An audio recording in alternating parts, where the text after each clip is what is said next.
Hello there guys, lucky enough for you today, I think we're going to do some enchanting. So I've already got these guys collected here, and we'll see what we can enchant with them. Love the lag from particle effects.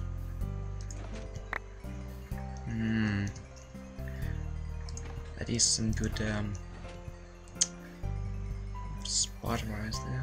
Don't need them. What's this? Oh, a path. We're going on a journey when we can't see anything. That's the best way to do it.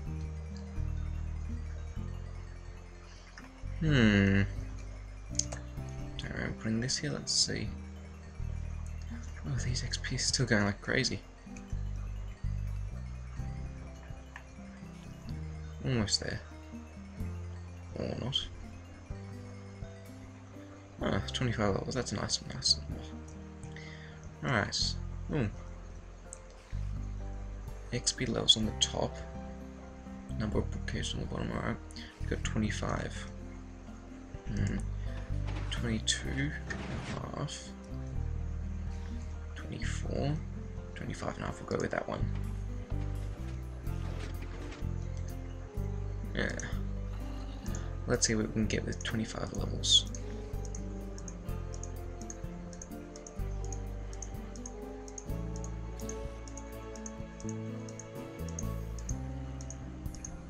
Oh, 25. Fortune 1, that's alright.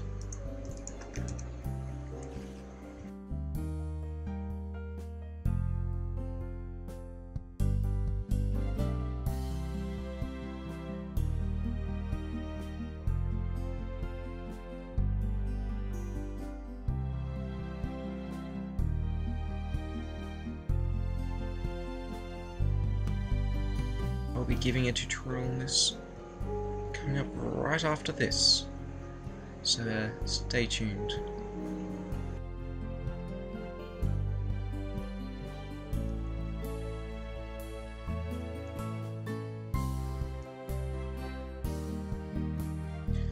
Alright, so here we are, and we're in creative mode. So this is what the inside looks like, and then there's the outside without anything around it.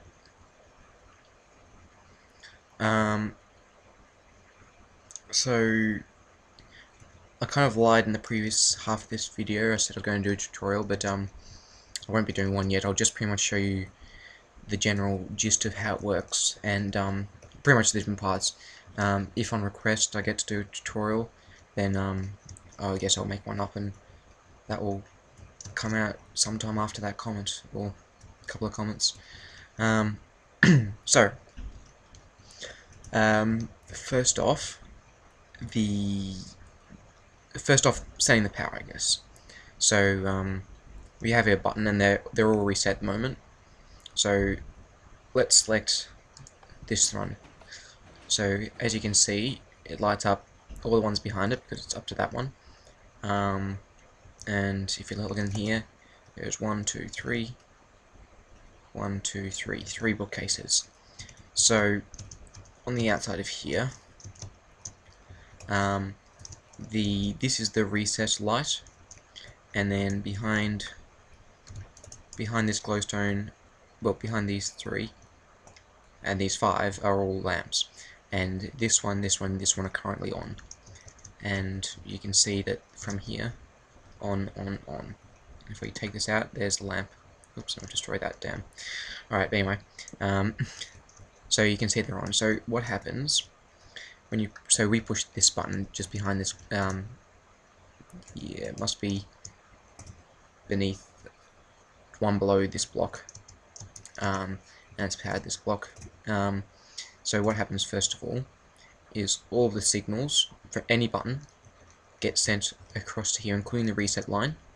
Comes along here, goes through this bit goes through a pulse shortener, like a monostable circuit, and that goes to activate, that's for the lights and the output. But the lights are set up on a RS NOR latch, so a set reset latch.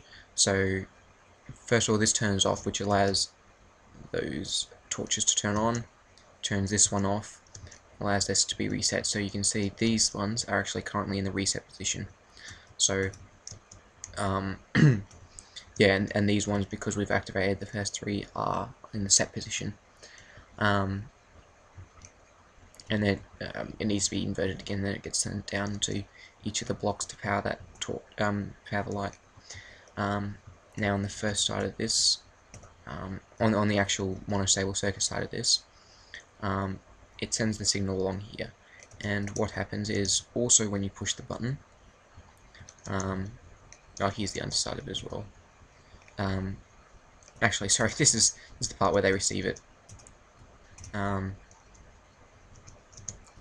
think that's oh, that gathers all the. Sorry, this top line is the one just to gather them all together. But under here is where they gather each individual signal, so you can see first button, second button, third button, fourth button, and fifth button. And because we press the third one, it comes along out here, gets pushed into this one. It can't go this way because of the repeater. It can only go that way, and it reciprocates down. Or, there's a better word, but anyway, we'll use that for now. Goes into this piston and this piston, and then it comes along down here and gets sent along this line. We'll come to this line afterwards. So it gets sent to these three pistons, and then this monostable signal, which is a 1 tick long pulse. Actually, it's 2 ticks long, I believe. So power first goes into this block. 1 tick later, this turns off. This turns back on. No, sorry. Oh, sorry, it is 1 tick. Sorry. Goes into here. 1 tick later, this turns off. And then another tick later, it allows this to come on. So 2 ticks later, it'll be pairing. And then in here, we've already got our 2 ticks, so we've only got 1 tick delay to go. And then that turns this back off again. So we only get a 1 tick pulse going along this line. And because of the way it's timed, 1, 2, and 3, just these 3 pistons will extend, placing a block here. And that will allow power to go in through the back, down its line, and then across one. This goes back, across one, back, across one. Now we'll get to here, and it won't be able to go anywhere, because this one's not lifted up. It goes up this vertical glowstone redstone tower, and through into a repeater, just to it needs a bit of delay before it can activate it, because this reset line will be still resetting by the time it gets to the top here, because it's got minimal delays going through here. It sets the latch, inverts the signal, and then gets into the block. The reason that we can't have delays down here is because we wanted a 1 tick pulse going through here. Because with sticky pistons, you can get a they won't. Well, I don't know how you'd explain it, but they don't actually work properly. So we've got a sticky piston here, and as you can see, it's got a 1 tick pulse, and that's on the leading edge as well. It's actually halfway in the middle, but we'll go leading edge. And if I place a block on top, now a normal sticky piston, as I'm sure you're aware, we'll just go up and pull it back down, and like that. So you'd have to have an RS NOR latch in here to do it, but then that RS NOR latch would have to send out a 1 tick pulse. So for each one of these, you'd have your input, you'd have a monostable circuit, you'd have an RS NOR latch, and then you'd have a monostable circuit. Whereas this design, you have one, and that would be for each one. So in this design, there are 5 units that works. So you've got the units which do the +5s, and you've got the units that do +1s. And so you'd need 10 of these latches and then monostable circuits. Whereas the design that I've incorporated just uses 2 monostable circuits, one for each side. As you can see there, that's one, and that's one.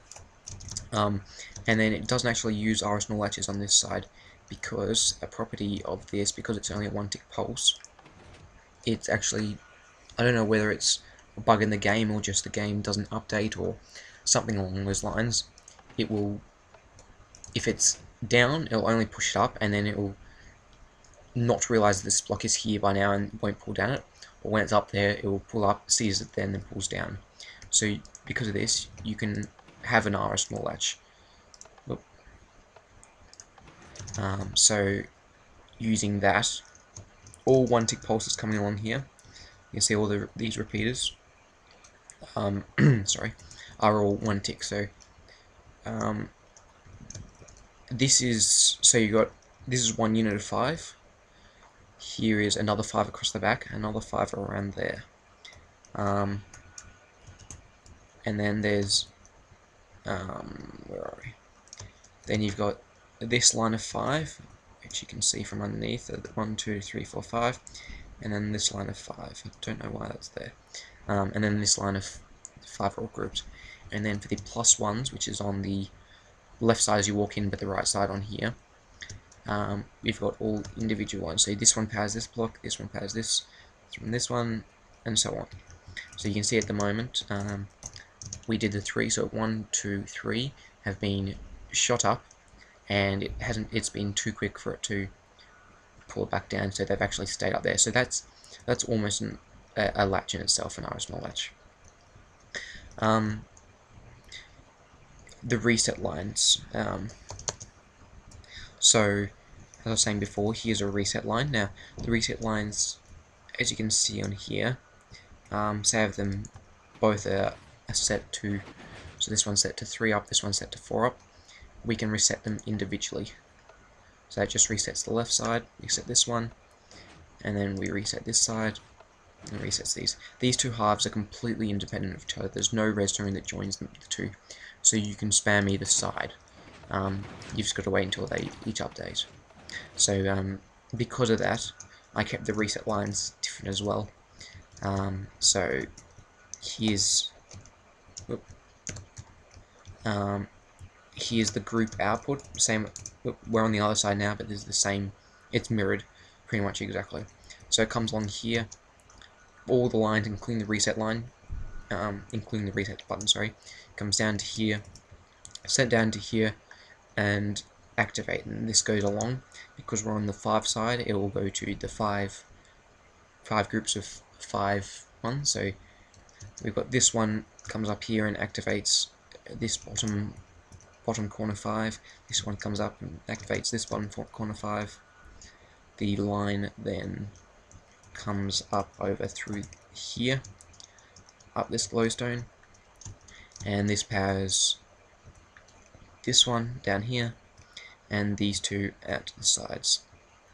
Now, a thing that you've got to watch out for is all of these pistons are all susceptible to block updates. So if I were to have this just coming down straight to there, this is always, well, this would be inverted again. But if you were to press it and press this at the same time, it can cause them to glitch out and not update properly, or update when you don't want them to. And if it were to update with it down, it would pull it down and pull it back up, so you'd have one missing from here. So you don't want that. So that's why I've used all of these. So they're all not within one block. So you can see there's one block above this, and then one block to the side. There's nothing here. Again, one block on top and one block to the side. There's redstone, but that activates it, so it doesn't matter. We actually want that one to do it. So that was one thing that you've got to really watch out for. And then on the other side, you've got the same reset line coming down here, except it comes in. This is a bit messy, but it's just to try and, oh, excuse me, it's to try and not interfere with these wires. So it just comes through here, inverts through here, and then inverts again, and then that will activate all of these. So it'll give a long pulse. I think I believe buttons are 8 ticks, or maybe they're 10 ticks. I think, yeah, there must be 10 ticks a second, I think. So that's more than enough time for it to pull up and pull down, even if they're already down. So it avoids the RS null latch kind of properties of a one-tick pulse through a sticky piston. So I think that's about all that I need to cover. For those who know Seth Bling, which I'm sure was quite a lot of you, he's a week or two ago he developed a plugin for MC Edit, which is called Redstone Wires. There's a link in the description, and I'll put up an annotation here as well. So he developed this program to be able to decide to easily show off the different wire lines, and it works pretty well. These blocks here that don't actually need to be here, so a good thing they didn't pick up. Obviously, they wouldn't pick up here because it's not actually part of the circuit at the moment, but had it been placed here, then it would have been picked up. That is a wire to try and stop disconnecting, so that wouldn't have been picked up either. But overall, it's quite a good plugin, and hopefully from here, you can see that it actually highlights it pretty well. So you can see these 5 lines coming out here, all other 5 lines that stem out of here, and these activate the long ones. Same on the other side, you've got the 5 lines down there. They all activate the individual ones, and they even relate to the tower here. So you can see this darker green color comes down and actually runs along all the way down there into where the block goes. Same with this grey line. The grey line runs all the way down and actually ends up into this block. So it's quite nice how it does that. Unfortunately, it can't connect these ones because of the way that that this powering block works. It's much more difficult to do it to program it that way. So again, leave a couple of comments if you want to get a full tutorial. I'll probably be building it from scratch. I'll do one half and then mirroring on the other half. Yeah, so a couple of comments will help with that. I won't do it for just one person. It's a bit of a task to undergo. For any bugs in it, it doesn't seem to be directionally bugged, as in I'm facing 0. If there is going to be any, I think it's the one where if you walk in when you're facing 3. I think that might be the bug direction. But when copying it through MC Edit or with World Edit, there are bugs that occur, which I may have been able to fix in this design. With lighting, with these things, the bookshelves will always come out, but sometimes these won't activate. But it seems like I've been able to fix it on this one.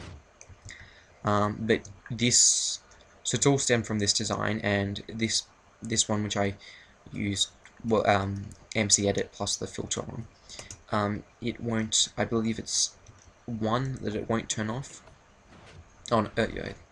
Oh no, it didn't turn on 5 then. And if I reset it, okay. So on this design, 5 doesn't work, and these are exact copies. There's no difference. And with this side, it doesn't even work at all.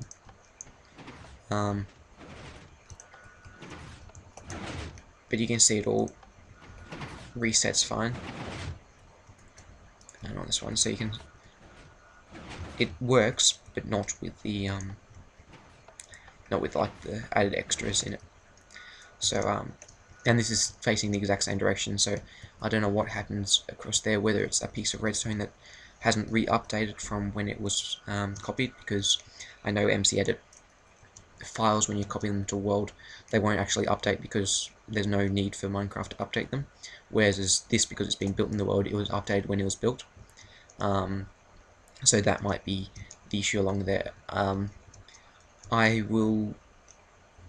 may put up a schematic for it and a world save. I'll see. I think I'll zip it in a zip file instead of RAR. People seem to prefer that. And I'll put in a new world. I'll give you the world with it already implemented, and it'll be on creative mode as well. If you have single player commands or any of those world editing softwares, applications, you can just convert it back to survival if you like. So yeah, thank you for watching. Please subscribe for more. I should be putting up a video about a 3x2 flush door shortly, within the next week or so. So subscribe to see that one. Yeah, thank you. Leave a like and comment. Thank you.